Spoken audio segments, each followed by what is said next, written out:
అన్ని కార్మిక సంఘాలు ఫెడరేషన్లు ఇచ్చిన పిలుపు ఏదైతే ఉందో అది తాత్కాలికంగా వాయిదా పడ్డ నేపథ్యంలో భారత కార్మిక సంఘాల సమైక్య ఐఎఫ్టియు నేషనల్ కమిటీ రాష్ట్ర కమిటీ పిలుపులో భాగంగా సింగరేణి వ్యాప్తంగా పెద్దపల్లి జిల్లా వ్యాప్తంగా సంఘటిత అసంఘటిత కార్మిక రంగాల్లో నిరసనలో భాగంగా అందరూ నల్ల బ్యాడ్జీలు పెట్టి నిరసన తెలియజేయాలనేది. అదేవిధంగా నరేంద్ర మోడీ మూడో దఫా అధికారంలోకి వచ్చిన తర్వాత ఈ యొక్క కార్మిక చట్టాలను రద్దు చేయడం కోసం ఇప్పటికే అన్ని ప్రభుత్వాలకు కూడా వాళ్ళు రద్దు చేయాలనే ఒక సర్క్యులర్ కూడా ఇవ్వడం జరిగింది.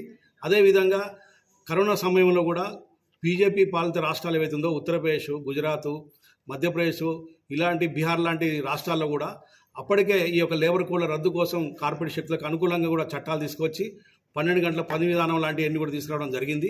ఇది దేశవ్యాప్తంగా కూడా తీసుకురావడం కోసం ఒక కుట్ర బంతున్నది. ఈ నేపథ్యంలో ఐక్యంగానే ఈ యొక్క పిలుపు ఏదైతే ఇచ్చిందో దాన్ని అమలు చేయడం కోసం జూలై 9 ఏదో తీసుకొని మన సమ్మె దీర్ఘకాలికంగా కూడా సమ్మె పిలిపిస్తే బాగుంటుంది అనేది కూడా ఈ సందర్భంగా ఐఎఫ్టు అన్ని కార్మిక సంఘాలు విజ్ఞప్తి చేస్తున్నది. ఈ నేపథ్యంలో మన సాధ్యమైన త్వరలో ఈ యొక్క నిరసన కార్యక్రమాలు మాత్రం పెద్దపల్లి జిల్లా వ్యాప్తంగా స్టేట్ వ్యాప్తంగా కూడా అన్ని ఐఎఫ్టి శ్రేణులు ముందు నిర్వహించాలని కార్మిక వర్గానికి అదేవిధంగా నాయకత్వాన్ని కూడా ఈ సందర్భంగా పిలుపు ఇవ్వడం జరుగుతుంది. మిత్రులు అన్నలందరికీ కూడా నమస్కారాలు. అన్నలారా, మనం ఈ నెల 20వ తేదీన అఖిల భారత స్థాయిలో 4 లేబర్ కోడ్స్కు వ్యతిరేకంగా దేశవ్యాప్త సమ్మెకు ట్రేడ్ యూనియన్లు, ఫెడరేషన్లు సమ్మె పిలుపుకి ఇచ్చినటువంటి విషయం మనందరికీ తెలుసు. పెద్ద ఎత్తున కూడా రాష్ట్ర వ్యాప్తంగా, దేశవ్యాప్తంగా ఆందోళనలు జరిగాయి.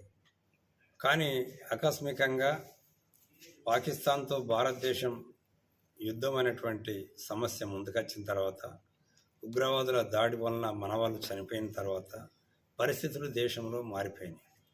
కానీ దాని వెనువెంటనే అమెరికా అధ్యక్షుడు ట్రంప్ జోక్యం చేసుకొని యుద్ధ నివారణ చర్యలు చేపట్టి యుద్ధాన్ని ఫుల్ స్టాప్ పెట్టించిన విషయం కూడా మనకు తెలుసు. అంటే యుద్ధ వాతావరణం నుంచి యుద్ధం శాంతి వైపు కూడా మనం ప్రయాణం చేస్తాం. కానీ దేశంలో పరిస్థితులు బాగలేవు అనేటువంటి ఒక పేరుతోని 15వ తేదీన దేశంలో ఉన్నటువంటి ట్రేడ్ యూనియన్లన్నీ సమావేశమై ఈ 20వ తేదీ సమ్మెను వాయిదా వేశారు. దీన్ని మేము తీవ్రంగా ఖండిస్తున్నాం. ఎందుకు ఖండిస్తున్నామంటే, ప్రభుత్వాలు ఇప్పటికే మొండిగా అమలు చేస్తున్నాయి చట్టాలని. పైగా మనం దేశవ్యాప్తంగా కూడా ఆందోళనకు సిద్ధం చేసినాం చివరి క్షణాల వరకు కూడా. దేశ పరిస్థితులలో మార్పు వచ్చింది కనుక మనం విరమించుకుంటున్నామని ఏకపక్షంగా ప్రకటించడం అనేది అది కార్మిక వర్గానికి నష్టం తప్ప అది లాభం కాదు.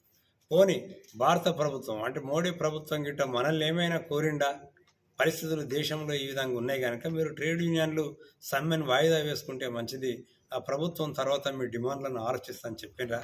లేదు. అలాంటి పరిస్థితి కూడా లేనప్పుడు మనమే సమ్మెను వాయిదా వేసి అది జూలై 29న చేద్దామని పిలుపు ఏదైతే ఇచ్చిండ్రో, జూలై 9 ఇచ్చిండ్రో, అది మాత్రం మేము ఖచ్చితంగా వ్యతిరేకిస్తున్నాం. మా జాతీయ కమిటీ కూడా తీవ్రంగా దీన్ని ఖండిస్తుంది.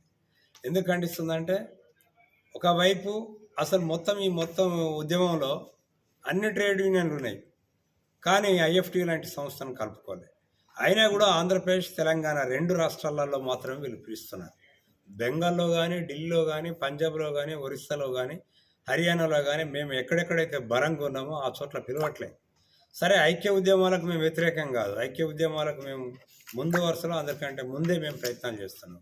అందుకే ఆంధ్రప్రదేశ్, తెలంగాణలో మేము పాల్గొంటున్నాం. అక్కడ మీరు ఎట్లాగో మమ్మల్ని పిలుస్తలేరు. పోనీ మొన్నటి సమావేశానికైనా మమ్మల్ని పిలిచారా?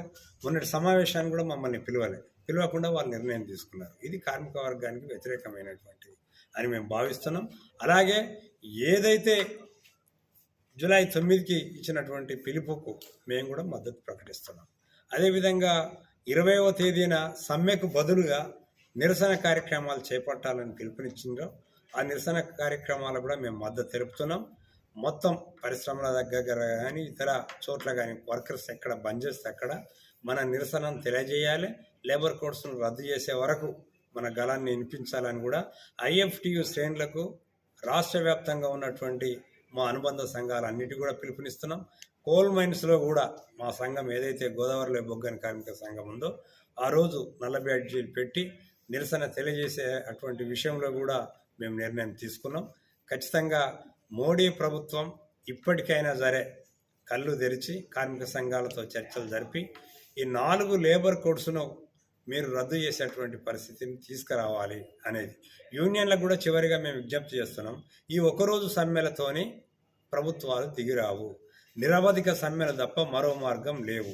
నిరవధిక సమ్మెల గురించి మీరు అధ్యయనం చేయాలి, ఆలోచన చేయాలి. ఆ రకంగా కార్మిక వర్గాన్ని పట్టాలెక్కేయాలి, ప్రభుత్వాన్ని మెడలు వంచి మనం మన డిమాండ్లు మనం సాధించుకోవాలి. ప్రభుత్వ చర్యల్ని కూడా మనం తీవ్రంగా వ్యతిరేకించాలని ఐఎఫ్టియు జాతీయ కమిటీ పిలుపునిస్తుంది. ఆ పిలుపును రాష్ట్రంలో అమలు చేయాలని ఐఎఫ్టియు రాష్ట్ర కమిటీ కూడా ఈ రాష్ట్ర ప్రజలకు పిలుపునిస్తుంది.